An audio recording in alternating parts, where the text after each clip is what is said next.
You gave my life to me, set me free, set me free.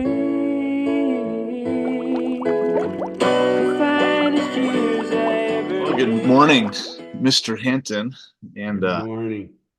we are on week 5 about Martha. The contrast between Mary and Martha is irresistible. We chose as a theme to pair a huge theme of grace versus law. This one's also huge. The question of the old versus the new, the law and the interpretation of the law. I think the thought this morning that landed with me as I was like sitting with the story a little bit and thinking about it, it's like I feel like we maybe we overdevelop the polarization between the two. And I feel like most of the sermons I've heard on it boils down to be I think there's even a slogan like be a Mary and a Martha world. Like, yeah, obviously there's something there.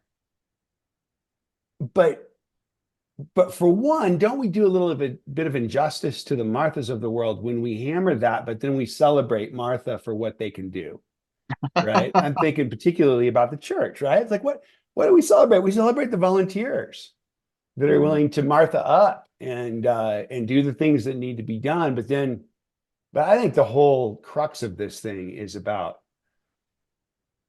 what our motivation is and what our modality is of the doing that we do.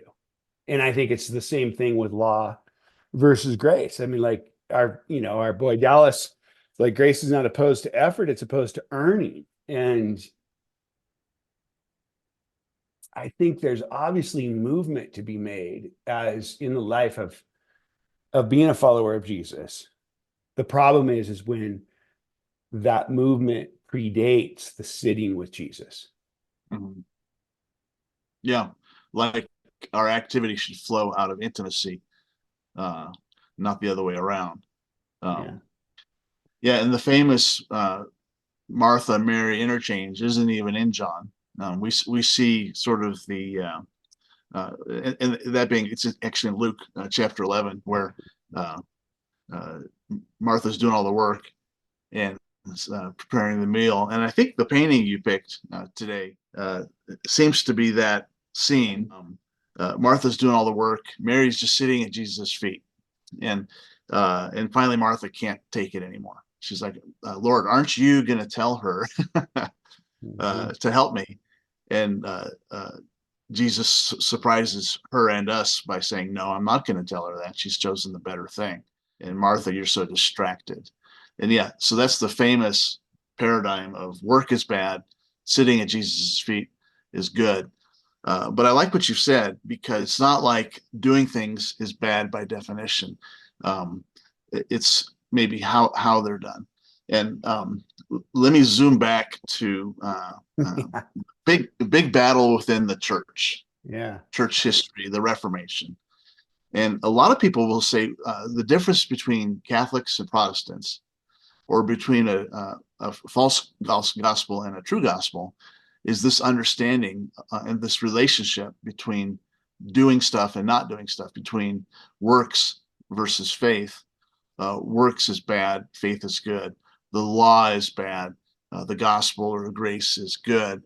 And a person is saved according to the Reformation if they believe, if their salvation comes solely by belief, solely by being Mary, as opposed to some sort of mix with works.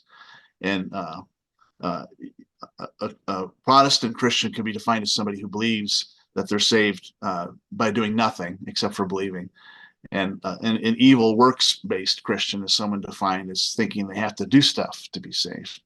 But it's just, I think in our boy, as you say, Willard, or other guys, Tom Wright, and it's not just those guys. It's the whole of Christendom. We see the Orthodox, really, we see everybody except for the Reformed Christians getting an idea that effort and devotion are always mixed together, as opposed to I think we, being the Reformed Christians, are so busy trying to protect ourselves from indulgences um, or earning our salvation that we try to separate effort or works with faith.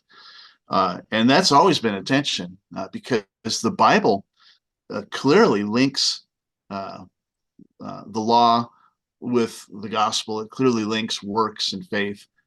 Poor Martin Luther wants to throw out the book of James because James is so much because it links. I imagine Luther did want to throw James out. I'd never heard that before, but that's He did. immediately the book that comes to my mind when. And just to clarify, you're talking about Reformed, not as Calvinistic Reformed theology, but Luther Reformed, Yeah, the result against Catholicism of the Reformation. in the 1500s, and four main branches of that, but all of them are emphasizing the grace of God, and emphasizing different aspects of it. So can I just make an observation on what you've already said? So like the two streams that you sort of just like painted, where it's either all grace or it's all works, feels to me like the result of that in Christianity, either stream is disastrous, right? And results in Christians that are ineffective. And I don't personally want to be around. That's pretty harsh. Because the like all you have to do is hang out a little bit around. And obviously I've spent more time hanging out in the Protestant camp than I have the other. I have virtually no time spent in the other camp. But the result of, hey, all it is a mental assent that I need to make with an idea. And that's all my Christianity entails, which maybe that's painting with too broad of a brush. But I think that's pretty pervasive. If not, like, if people wouldn't say that overtly, I think it's lived. And the result are, frankly, people that are more difficult to be around than the greater world, in my opinion. Yeah. Because there is no working out of kindness, let's say, just basic kindness.